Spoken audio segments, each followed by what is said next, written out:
Good morning and नमस्कार दोस्तों, स्वागत है आप सभी का आपके अपने YouTube channel GK search engine पर। आज है दोस्तों 12 जुलाई और 12 जुलाई से रिलेटेड राजस्थान करंट अफेयर्स के जितने भी इम्पोर्टेंट क्वेश्चन हैं उन सभी को हम इस वीडियो में डिस्कस करने वाले हैं। तो पूरा वीडियो बहुत ध्यान से देखना और वीडियो के एंड में मैं आपसे एक क्वेश्चन पूछूंगा जिसका आंसर आप सभी को कमेंट बॉक्स में देना है। कल के वीडियो में मैंने आपसे एक क्वेश्चन पूछा था जो था श्रीलंका में 10 जुलाई से शुरू होने वाले साबा कप में राजस्थान के किस खिलाड़ी का भारतीय टीम में चयन किया गया है। तो राजस्थान के नीतीश कुमार और मोहम्मद ईशान है वो टीम में चुने गए हैं, यानी कि सी ऑप्शन यहाँ पर बिल्कुल सही था। दोनों ही बास्केटबॉल के खिलाड़ी है। श्रीलंका में 10 जुलाई से शुरू होने वाले साबा कप में राजस्थान के नीतीश कुमार और मोहम्मद ईशान का चयन किया गया है। जी हाँ, भारतीय टीम में इनका चयन हुआ है। राजस्थान बास्केटबॉल संघ के सचिव है देवेंद्र सिंह शेखावत के मुताबिक टीम है वो चेन्नई से कोलंबो के लिए रवाना हुई है। राजस्थान बास्केटबॉल संघ के वर्तमान में अध्यक्ष है अजीत सिंह राठौड़। तो चलिए स्टार्ट करते हैं आज के राजस्थान करंट अफेयर्स। पहला क्वेश्चन है, हाल ही में किस राज्य सरकार के द्वारा वर्ष 2025 से अलग से ग्रीन बजट लाया जाएगा। यहाँ इस प्रकार का नवाचार है वो राजस्थान सरकार करने जा रही है, यानी कि सी ऑप्शन इसका बिल्कुल सही है।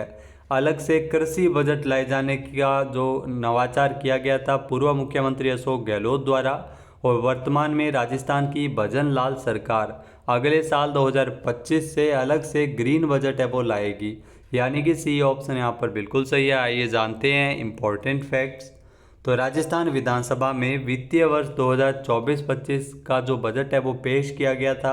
राज्य की उप मुख्यमंत्री और वित्त मंत्री दिया कुमारी ने सदन में बजट प्रस्तुत किया था 10 जुलाई को, और अगले साल 2025 से राजस्थान में अलग से ग्रीन बजट पेश करने की घोषणा इस बार के बजट में की गई है, यानी आगामी वर्ष से राजस्थान का ग्रीन बजट है वो लाया जाएगा। इसके अलावा राजस्थान में वृक्षारोपण महाअभियान के माध्यम से 7 करोड़ पौधे लगाने का लक्ष्य रखा गया है। मिशन हरियालो राजस्थान में चलेगा। 5 वर्षों में लगभग 4000 करोड़ रुपए की राशि से विभिन्न कार्य है वो मिशन हरियालो राजस्थान के तहत किए जाएंगे। नेक्स्ट क्वेश्चन है, खूबसूरती और हेरिटेज के मामले में राजस्थान का कौन सा शहर है जो दुनिया का दूसरा और एशिया का सबसे सर्वश्रेष्ठ शहर है। तो इसमें ध्यान रखना, झीलों की नगरी है वो उदयपुर है वो सबसे सर्वश्रेष्ठ शहर है। ए ऑप्शन यहाँ पर बिल्कुल सही है। उदयपुर दुनिया का दूसरा और एशिया का सबसे ज़्यादा सर्वश्रेष्ठ शहर है। आइए जानते हैं इम्पोर्टेंट फैक्ट्स। तो खूबसूरती और हेरिटेज के मामले में उदयपुर दुनिया का दूसरा और एशिया का सर्वश्रेष्ठ शहर है। अमेरिका की ट्रैवल प्लस लीजर मैगजीन के सर्वे के मुताबिक उदयपुर खूबसूरती और हेरिटेज की वजह से दुनिया भर में सर्वश्रेष्ठ शहरों में दूसरा स्थान हासिल रखता है। एशिया में नंबर 1 तथा देश में इकलौता ऐसा शहर जो इस रिपोर्ट में शामिल हुआ है। जो मैगजीन है वो 125 कैटेगरी में वर्ल्ड बेस्ट अवार्ड घोषित किए गए थे, जिसमें टॉप 10 की सूची में पहले स्थान पर मैक्सिको का सैन मिगुएल, जी हाँ सैन मिगुएल और डी ओलेंड, दूसरे स्थान पर रहा है उदयपुर। तो ये सैन मिगुएल डी ओलेंड है, ये पहले स्थान पर है। उदयपुर का पूरे विश्व में अगर देखा जाए तो दूसरा स्थान है। ये लगातार दूसरा वर्ष है जब उदयपुर के खाते में अवार्ड मिला है।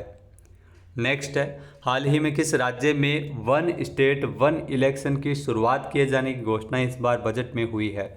यहाँ राजस्थान सरकार की ओर से इस प्रकार की घोषणा बजट में की गई है, यानी कि सी ऑप्शन यहाँ पर बिल्कुल सही है।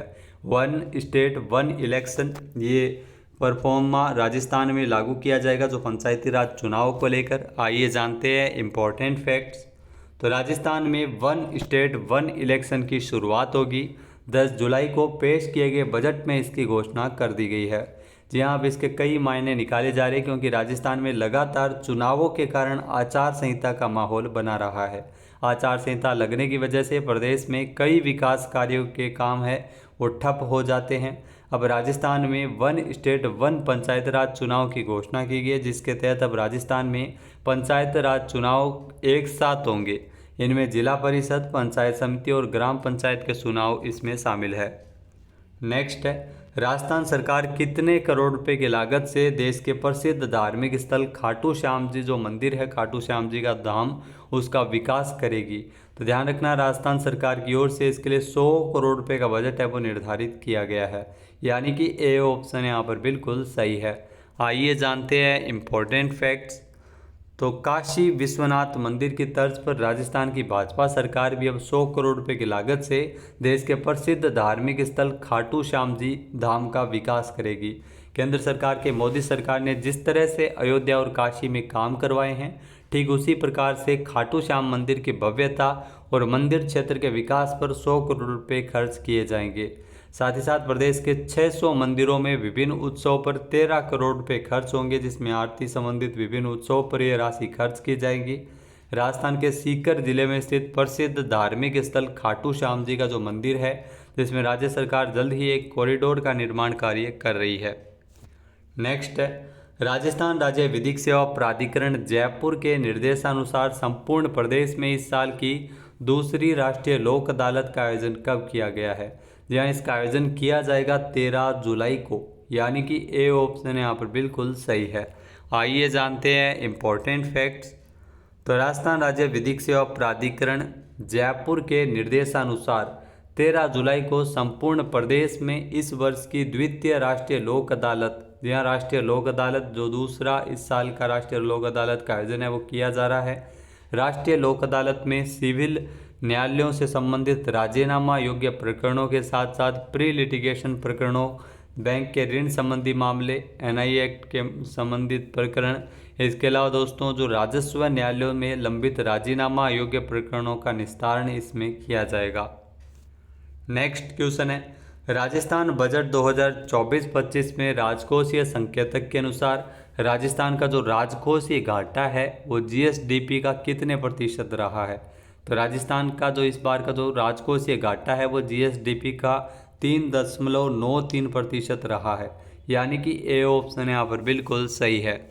आइए जानते हैं इम्पोर्टेंट फैक्ट्स। तो राजस्थान बजट 2024-25 में जो राजकीय संकेतक है और अक्सर यहाँ से आपको एग्जाम में क्वेश्चन देखने को मिल जाते हैं। तो राजस्व प्राप्तियाँ इस बार के जो बजट अनुमानों की अगर बात की जाए तो इस बार अनुमानों में 2,64,461 करोड़ 29 लाख रुपए, ये है कुल राजस्व प्राप्तियाँ।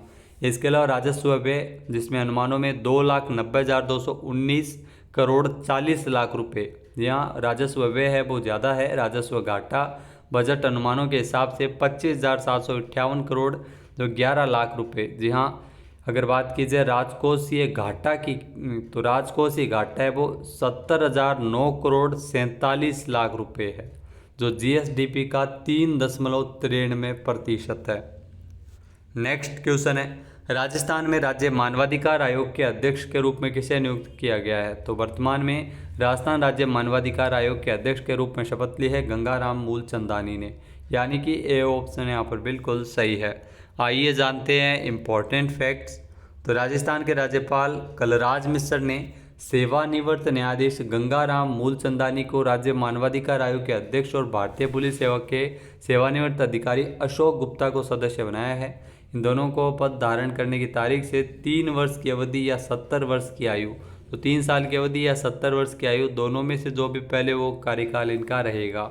यहाँ राजस्थान राज्य मानवाधिकार आयोग के पूर्व अध्यक्ष न्यायमूर्ति गोपाल कृष्ण व्यास यानी जी के व्यास थे।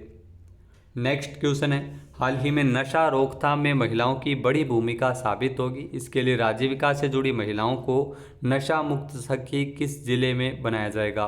तो इस प्रकार का जो नवाचार है वो हनुमानगढ़ जिला प्रशासन की ओर से किया जा रहा है, यानी कि सी ऑप्शन यहाँ पर बिल्कुल सही है। आइए जानते हैं इम्पोर्टेंट फैक्ट्स।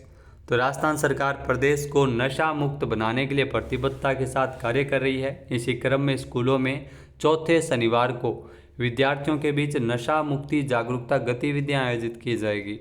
हनुमानगढ़ जिला कलेक्टर के मुताबिक नशा रोकथाम में महिलाओं की बड़ी भूमिका साबित होगी, इसलिए राज्य विकास से जुड़ी महिलाओं को नशा मुक्त सखी बनाया जाएगा। उन्हें प्रशिक्षण दिया जाएगा ताकि वे घरों में जाकर अन्य महिलाओं को नशे से मुक्त करने से संबंधित उनको जागरूक कर सके। हनुमानगढ़ जिला कलेक्टर श्री कान्हा राम ने 26 जून को अंतर्राष्ट्रीय नशा निरोधक दिवस के अवसर पर आयोजित कार्यशाला में इसकी घोषणा की है।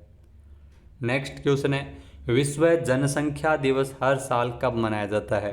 तो विश्व जनसंख्या दिवस प्रति वर्ष मनाया जाता है 11 जुलाई को, यानी कि सी ऑप्शन यहाँ पर बिल्कुल सही है। आइए जानते हैं इम्पोर्टेंट फैक्ट्स।